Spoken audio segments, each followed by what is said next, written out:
평범한 회사원이었던 한 여성이 우연히 초대받은 자리에서 한 남자를 만납니다. 그리고 2달 만에 약혼, 결국 왕비가 됩니다. 이것은 단순한 동화 속 이야기가 아닙니다. 오늘 소개할 인물, 현실판 신데렐라 요르단 왕비 라니아의 이야기입니다. 1970년 8월 31일 쿠웨이트 시티에서 태어난 라니아 알야신. 그녀는 언니와 남동생 사이에서 자란 3남매 중 둘째였습니다. 그녀의 아버지는 팔레스타인 출신으로 1960년대에 쿠웨이트로 이주해 의사로 일하며 가정을 꾸렸죠.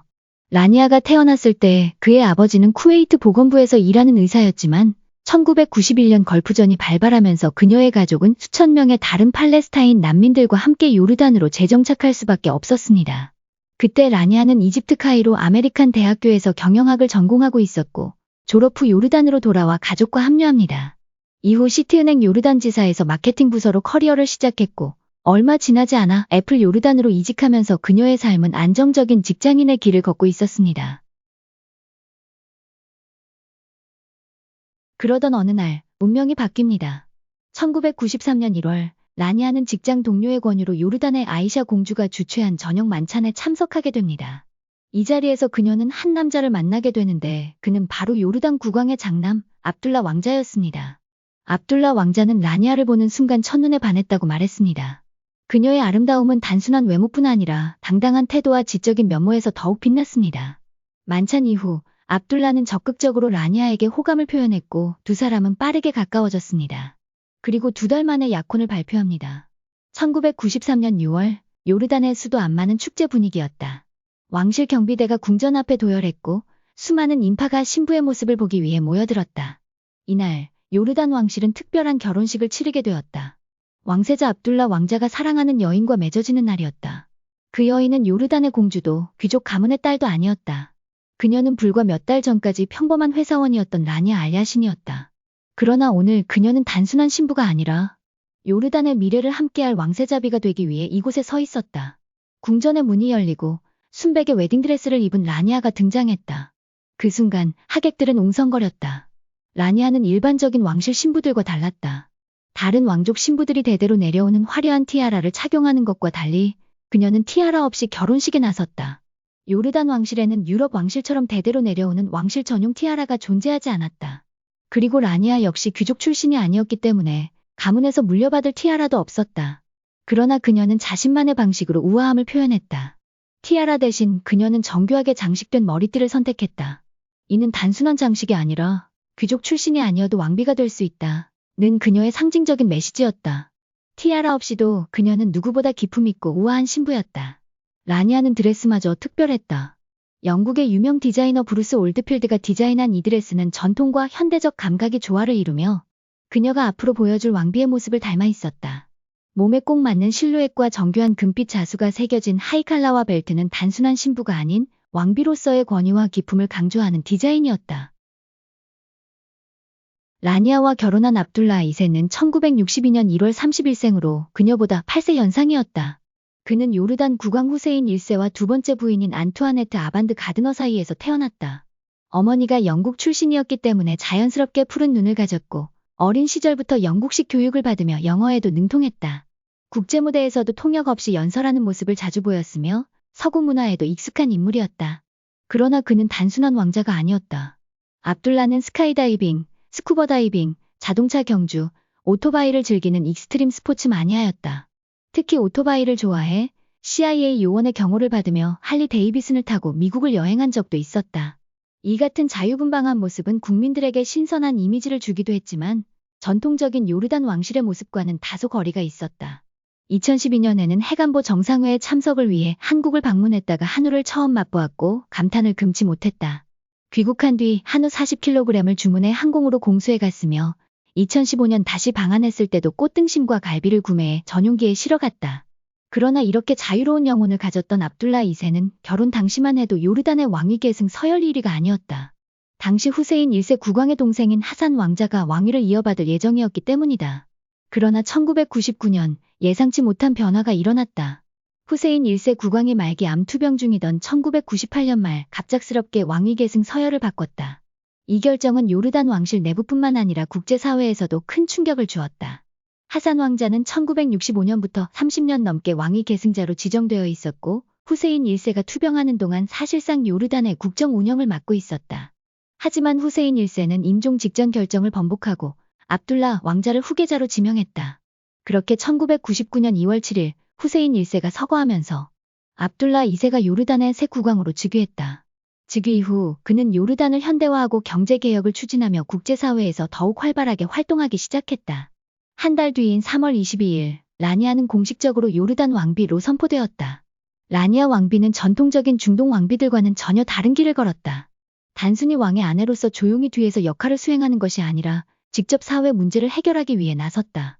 여성과 아이들의 권리를 향상시키는 것은 물론 명예살인 반대, 여성 교육 확대, 사회적 편견을 깨는 캠페인들을 적극적으로 진행했다.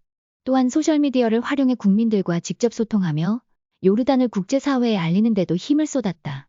왕비로서 전통적인 틀을 따르기보다는 한 나라를 대표하는 지도자로서 목소리를 내는 왕비가 된 것이다. 하지만 이러한 적극적인 행보가 언제나 환영받은 것은 아니었다. 패션 아이콘인가? 사치스러운 왕비인가?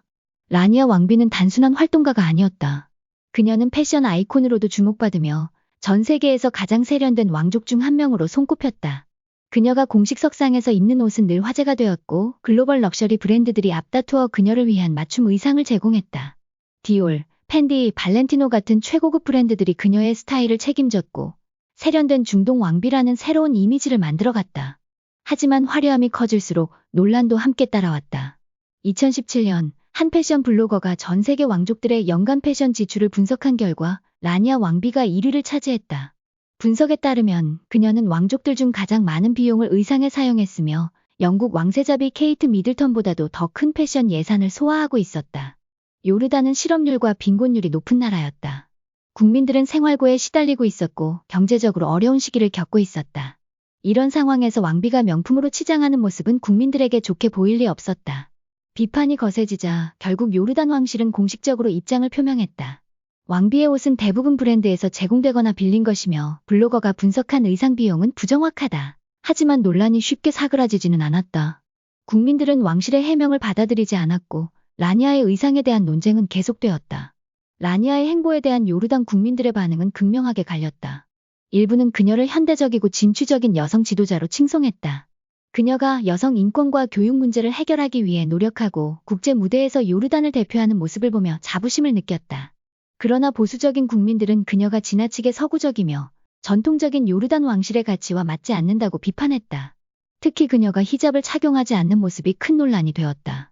요르단의 대다수 국민들은 무슬림이었다.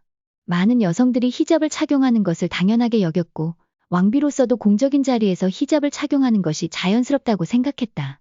하지만 라니아는 공식 석상에서도 히잡을 쓰지 않았다.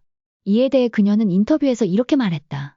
히잡은 종교적 의무가 아니라 개인적인 선택입니다. 그녀의 발언은 또 한 번 큰 파장을 일으켰고 보수적인 무슬림들과 개혁적인 젊은 층 사이에서 논쟁이 벌어졌다.